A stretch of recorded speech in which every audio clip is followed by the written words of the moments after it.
سخی اور بخیل کا سفر، ایک سبق آموز کہانی۔ قدیم قصہ۔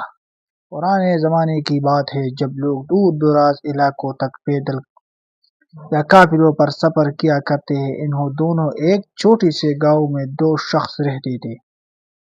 ایک کا نام نعیم تھا جو اپنے سخاوت اور خوشی اخلاقی کے باعث سب میں مشہور تھا۔ لوگ کہا کرتے تھے اور اگر نعیم کے پاس 100 میں 90 سکے بھی رہ جائے تب بھی وہ باقی کے 10 ضروری کسی ضرورت مند کو بانٹ دے گا۔ دوسرا شخص کبیر تھا جس پوری علاقے میں اس کی بخل اور خود غرضی کا باعث جانا چاہتا تھا۔ کبیر کے گھر میں اناج کا ڈھیر بڑے رہتے مگر وہ کبھی کسی کے ایک دانہ بھی نہ دیتا۔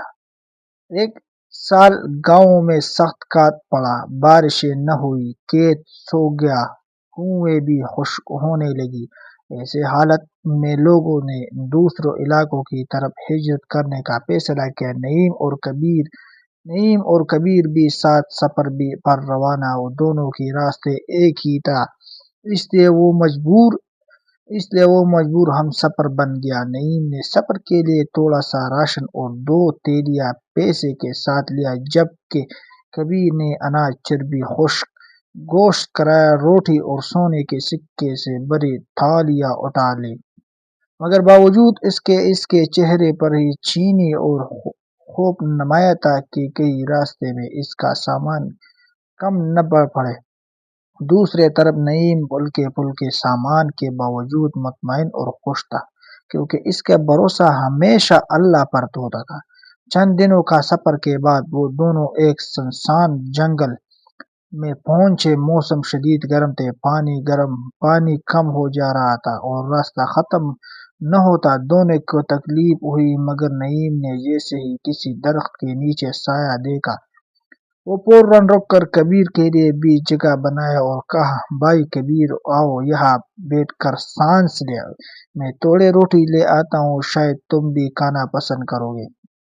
کبیر نے منہ بنایا اور سختی سے جواب دیا، نہیں، میرا اپنا سامان ہے، مجھے کسی کی ضرورت نہیں۔ لیکن جب وہ اپنے پورے کھولنے لگے تو ایسے معلوم ہوا کہ بندہ رسی سفر میں گئی کل سارا خشک گوشت اور آدھی روٹیاں کر چکی تھی۔ ایسے سخت غصہ آیا مگر شرم کی وجہ سے کچھ کہہ نہ سکے۔ شام کے وقت دونوں آگے بڑھے۔ اس رات جنگل میں انہیں کوئی پناہ گاہ نہ ملی۔ کبیر کے پاس تو شاندار چادر اور موٹا بستر تھے مگر نعیم صرف ایک ہلکی چادر میں لیٹ کر سو گیا۔ رات گہری ہوئی تو اچانک بھیڑیا کی آوازیں آنے لگی۔ کبیر خوف کے مارے کانپنے لگا اور نعیم کے قریب بیٹھ کر نعیم نے مسکرا کر کہا، ڈرنے کی ضرورت نہیں، اللہ ہمارا ساتھ ہے، آؤ میرے پاس بیٹھ جاؤ۔ اگر چلا لیتے۔ کبیر مجبوراً اس کے پاس اگر بیٹھا گیا، حالانکہ وہ کبھی کسی کے قریب بیٹھنے کا عادی نہ تھا۔ اگلے دن وہ جنگل سے نکل کر ایک بستی میں پہنچے، جگہ لوگ بہت مہمان نواز تھے۔ انہوں نے نعیم کو کھانے کے لیے بلایا اور اپنے دیا۔ نعیم نے کبیر کے ہاتھ پکڑا، گیا یہ بھی میرا ساتھی ہے، اس بھی کھانا دے دو۔ بستی والوں نے کبیر کے حیرانی سے دیکھ کر، کیونکہ اس کے چہرے پر غرور اور سخت مزاجی جھلک رہے تھے، مگر چونکہ نعیم نے کہا تھا اس لیے انہوں نے کبیر کے بھی خاطر کی۔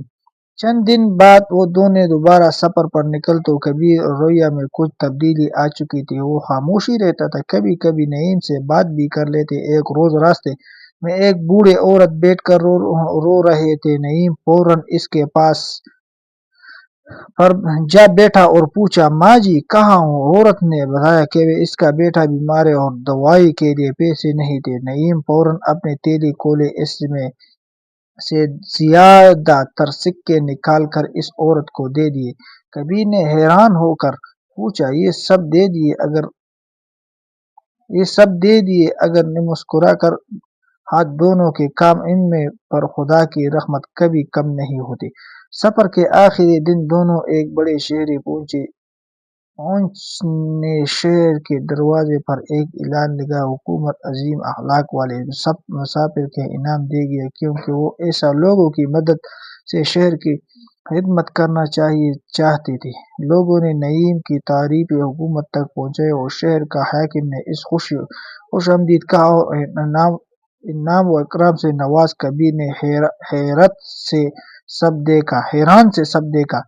اس رات کبیر نے نعیم سے کہا، بھائی میں سمجھ گیا ہوں کہ دولت کے اصل عزت بانٹنے سے بڑے چھپانے میں نہیں، تم میں سفر جتنے آسانیاں دیکھ کر وہ سب تمہارے سخاوت کی وجہ تھے، اور میں نے جتنی تکلیف اٹھائی وہ میرے بخل کی وجہ سے تھے، اور اب میرے بھی بدلہ چاہیے۔ نعیم نے اس کندھے پر ہاتھ رکھا، کہا، بہتر انسان بننے کے لیے آج ہی کا دن سب سے اچھا ہے۔